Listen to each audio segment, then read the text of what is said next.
Okay, so we're just going to quickly run through combat in Forbidden Lands. It won't be complex, it will be fast. Okay, so combat in Forbidden Lands has a sort of core set of steps around initiative, reactive actions, and actions. And actions break down into fast and slow. But there's two elements that I think need to be addressed in a combat flow before the combat starts. That's determining how far you are from your opponent, and importantly, whether you're trying to sneak up on your opponent or waiting for them in ambush. So range is very much about observation. And then you want to also determine the zone conditions that you're fighting in. So let's just talk about that through for a second.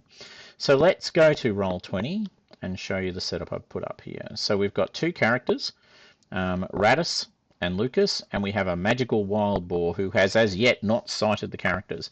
So the first thing we would do, assuming the two characters make the decision that they want to try and sneak up on the boar or surprise the boar, is they will roll the lowest of the two moves, and in the the lowest of the two sneaks, and in this case that is Lucas, who is not a very good fighter. So let's open up Lucas and get him going. So Lucas says, I'm going to sneak up. Now, how close are you going to sneak, Lucas? So currently, because you're about 6 meters away, these squares are, for reasons, I've made 2 meters. So you're about 6 meters away, which means you are at near range. And if we go to the work, this lovely sheet that was put together by Idle Red Hands, these guys right down the bottom here, has a whole stack of tables for combat and for other actions in Forbidden Lands. Well worth a grab. If you see it, grab it. I'll make sure I put a link to it in the bottom of the sheet. So because they're at near range, because short is sort of up to 25 meters, near range is reasonably close. Arm's length is self-evident, and long is a long way away, and then distance is very long, far away. But for now, for our combat, we're within near range. So if we're trying to sneak up on our opponent in near range, there is actually a modifier. So to sneak up on an opponent, rather than wait for them in ambush and we're going to sneak, I would have to take a -1 to my sneak roll. So if we go back to Lucas for a second, he wants to surprise said boar. So he's going to have his sneak roll right here. Sorry, stealth roll, I should say. And as we can see, as promised, Lucas is rubbish at it. So he's literally got stealth 3. So then we go there. You've seen the dice rolling. So he's got 3 dice, 0 and 0. Now we're going to reduce that by 1 because he's going to try and sneak up on the boar. Will he succeed? No, he completely fails to succeed. The boar sights him before he gets close. If he'd succeeded, he would have had the opportunity to take 2 initiative cards. So in Forbidden Lands, you can either roll a d10 or take a card-based model, and he would have had the option to take 2 cards or roll 2 dice and pick the one that he preferred. In this case, he won't be doing that. So he's failed on his sneak roll, and now if we go back to just combat for 1 second, so we've determined range, we're at near range, we've determined, short range, we've determined that we're not ambushing or sneaking because we failed. The terrain, as it turns out, is rough, so this is all broken terrain here. There's broken tiles, broken ground, everything like that. And if we look at what that means from a effect perspective, sorry, wrong one, right one. So if we go to, yep, there it is. Zone features, cramped. It's not cramped, it's very open, but it is rough. You must roll move when you run through the zone. Failure means you manage to get into the zone, but you fall down. So if I try and sprint across this terrain, it is going to go poorly, and we'll roll that in a second. So Lucas and Radis, as it turns out, are going in order, and if I pop up my order sheet, which I have already done for them, we will see that Radis luckily got a 4 on his initiative, the boar got a 6, Lucas got an 8.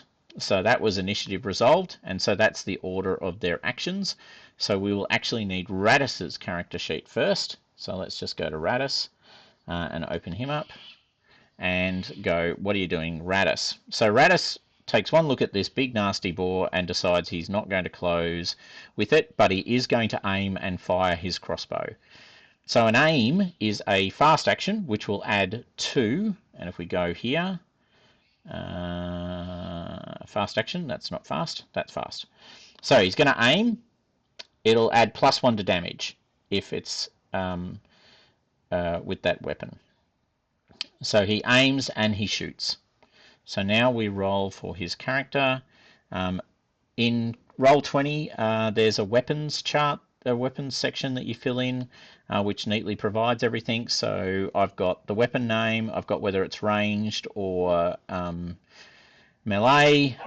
That then chooses my attribute, my skill, the total of any additional miscellaneous things, bonuses to rolls, and in this case he's got an artifact dice. It also has the characteristics of the weapon, and it notes that loading is a slow action. So loading is a slow action means in effect I'm only going to be able to shoot once every 2 rounds with my crossbow. But for the sake of now, I put all that together and I get 4 for the base, which is my agility, I get 1 for the skill, I get 1 for the gear. And to be clear, if we just step back a second to our flow and we look at ranged attack, I've determined the range. It's short, so that's all good. I'm using a pointed weapon, which means if the boar wants to parry, which is unlikely, but it may choose to dodge, then it will take I would have got a +2 modifier if the boar, would have got a +2 modifier if it was carrying a shield, unlikely, and a -2 modifier if it tried to knock it out of the air with its katana, which is also unlikely. It may, however, choose to dodge because it is a magical boar, and for the sake of the combat, it's going to dodge. So it hasn't moved yet also, so that's the other thing, because a reactive action is still going to consume an action. So if you have 2 actions a turn, you have a fast and a slow action, then it can use its fast action to dodge. Okay, so let's roll, see what happens. Okay, I got 1 success, which means I hit. So I do 2 points of damage with my weapon. That 2 points of damage is now an existential threat to the boar. So I can open up the boar's character sheet, magical boar. Hello, giant boar. A couple of things. So in Roll20, you've got 3 character sheets per 3 forms per character sheet. You can obviously be a player, you can have your stronghold written up, or you can have a monster sheet. So in this case, we're using a monster sheet.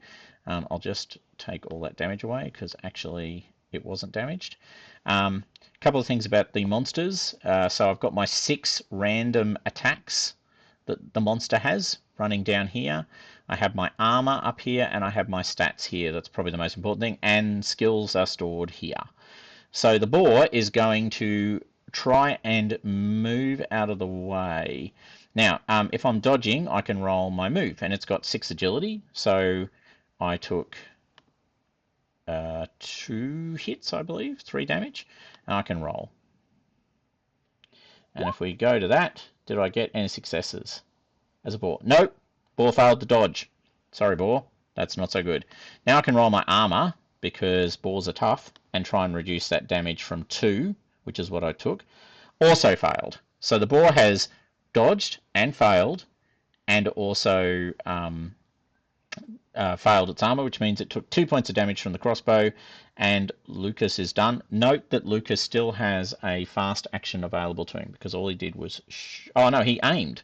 He aimed, which meant it did 1 extra point of damage. So we do 3 points of damage. Good on you, Lucas. Now, Radis. Now the boar moves. The boar decides to charge across the open terrain towards our good mate Lucas. Now that's the end of its actions. It's a move roll because it may get to him and it may then fall over. So if we do that again, we will roll because of the rough terrain. Oh wow, oof, that's bad for the boar. So the boar is now prone.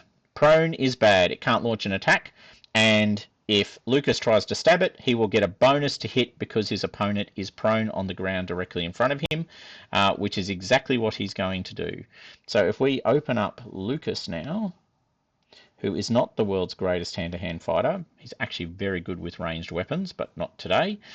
So, same story, short spear, 3 base, 2 skill, which is only 2, +1 because the weapon is a spear, and that's it. And it does 1 point of damage. Now, it's not a large or a heavy weapon, but it is pointed. So when I stab it, I will be using the following look and feel. So it's in a melee attack. The zone impact is its rough, and that impact was actually nothing on my melee attack, but it obviously meant the boar fell over. I'm stabbing it with a pointed weapon, which is my only choice. The boar is actually out of action, so it can't try and dodge that. And I will roll damage and do damage and then roll crits, which I covered in the damage one earlier, so we won't do that twice. Go back to said boar. Oh, sorry. Go back to our good mate here.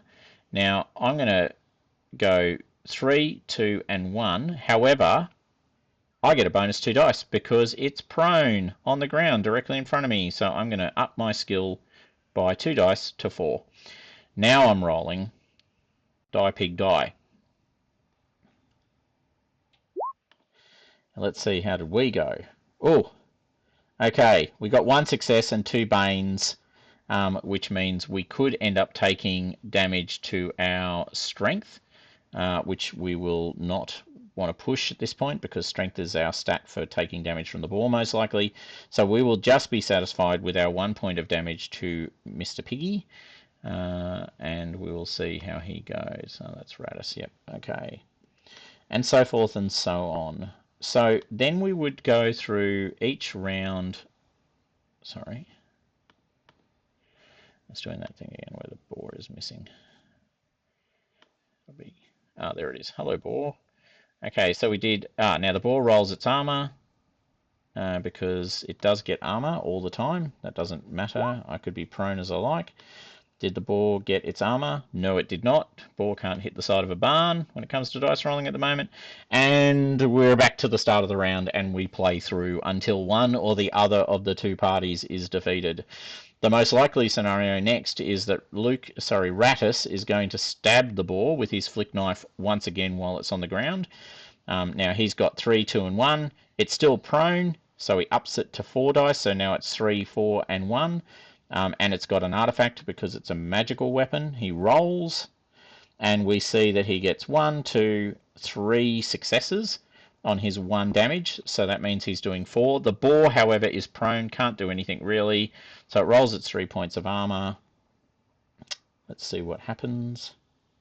Oh, might help if I hit the roll button. Sorry, my apologies, world. No successes, so just to be clear, it did another 3 points of damage to Mr. Piggy. And the piggy is looking pretty damn sick. Now, that's basically combat, and there's no more complexity than that. Then you just wind through that process again and again and again. So just to repeat, the first thing you do is determine who sees who first. Second thing you determine is either party going to sneak up on each other. Once you've determined that, you can roll for that sneak/ambush model. So are they waiting for them to come to them, in which case it's an ambush, they get plus 2 dice to the sneak. Are they trying to sneak up on it, in which case they have to sneak up to it, and that modifier for how close they want to get occurs. Then you determine the zone that they're fighting in. So is it rough? Is it enclosed? Is it full of mist? All of those sorts of things. Then you roll initiative or determine initiative based on the cards. Then you roll either a melee or another attack or do some other action. There's other actions like drawing your weapon, all of those sorts of things are included. One character might choose to grapple, which uses melee or punch. And that is combat. Thank you very much. Bye.